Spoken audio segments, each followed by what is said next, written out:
Seanca e radhës në lidhje me zhdukjen e 64 pikturave në Galerinë e Artave Guri i Madhi në qytetin e Korçës, ka vijuar gjatë ditës së sotme me deponime të dëshmitarëve.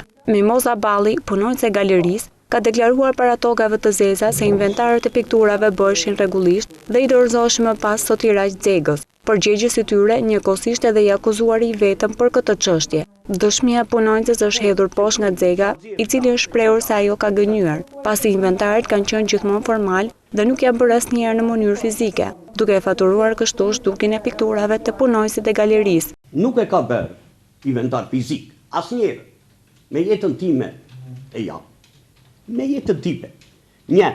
E dyta që thotë kjo kam proces verbalin që më ka dorëzuar mua. Ai zotëria. Gjë në 2000 e kishte vetë, që nga 96, nuk e di unë që ka bërë inventar. Kjo tash, atje figuroj vetëm unë, ai sfiguron fare. Që nga 96, drejtori institucioni, që nga 96, dhe deri në vitin 2000, e kishte vetë ai, s'kisha unë që.